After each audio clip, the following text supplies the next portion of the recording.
There are two main things that are killing us as riders. The first is running wide in corners. The second one is intersections. One of the problems with a lot of basic rider programs is they don't necessarily teach us how to become an experienced rider. The vast majority of beginner rider programs are teaching us how to be a beginner rider.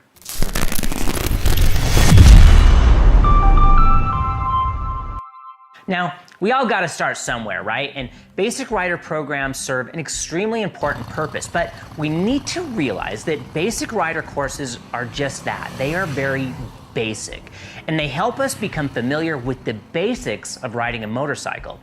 But if we want to survive long enough to become an experienced rider, we have to grow beyond a few of the things they teach at the moment when they are no longer relevant. I've dedicated a lot of energy talking about how to stop running wide in corners and the importance of trail braking and slowing into corners, especially for street riders. But I haven't spent nearly as much time talking about the other killer, intersections.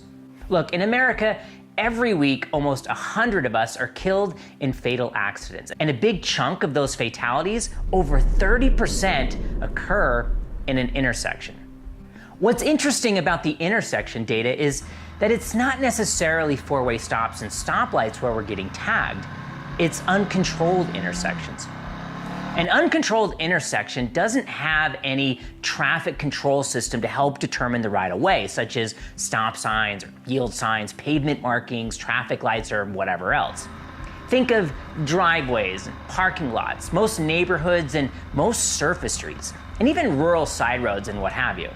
Now, a lot of basic rider courses teach us to cover the clutch and keep our hand off the front brake lever. This works well enough for a brand new rider learning how to be a brand new rider. We need to learn how to become experienced riders. We need to learn the skills that keep us alive after we've left the basic rider course parking lot behind. Remember, a basic rider course is a great first step, but it's only the first step. So what do we need to do? Well, we need to cover our front brake basically all the time. No, really, I mean it. We need to keep our fingers over the front brake basically every time we're on our motorcycle. It's definitively the best way to shorten our reaction time and prepare ourselves to stop when inevitably another driver or pedestrian doesn't see us. It's basic, simple math that's easy to ignore. Time and distance. The time it takes us to reach up and begin squeezing the brake can be extremely costly because of the distance we've traveled in that time. Think about it.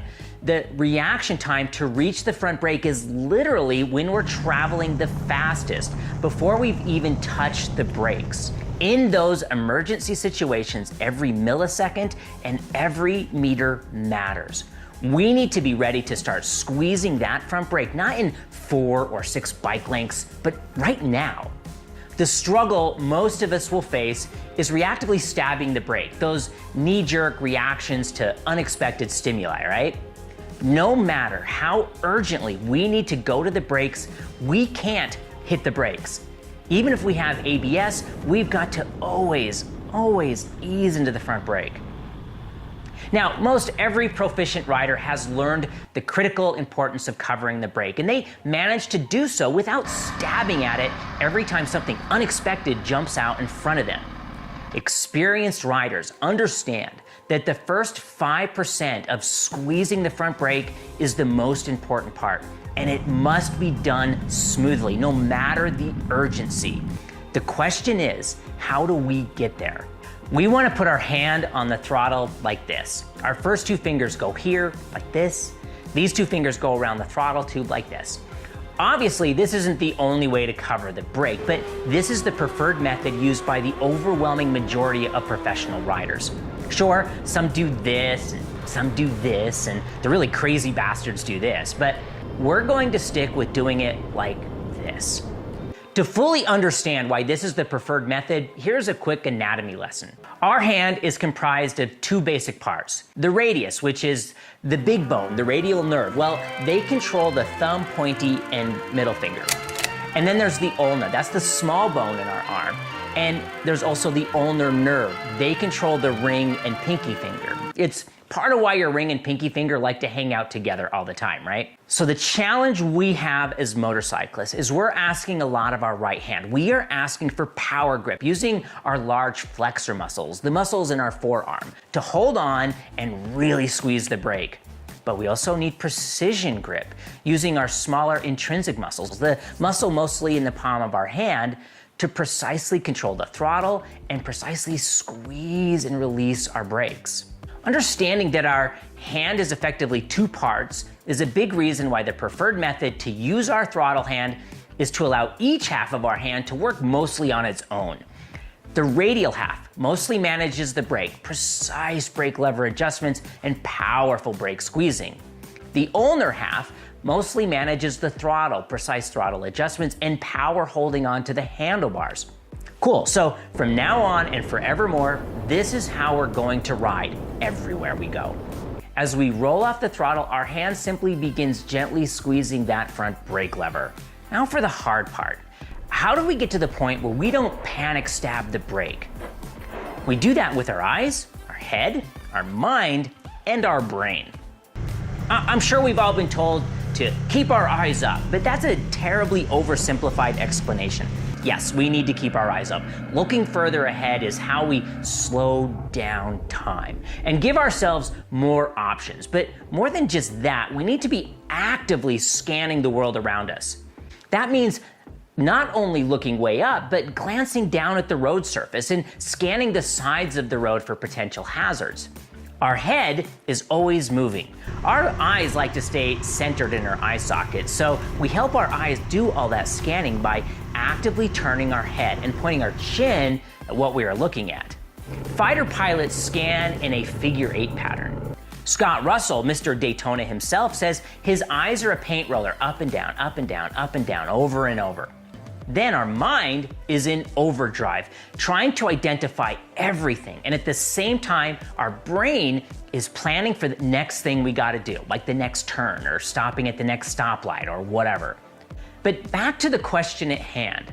How do we keep from panic stabbing the brake? It really comes down to that all-important visual lead, but we need to create a separation from what we see and what we do.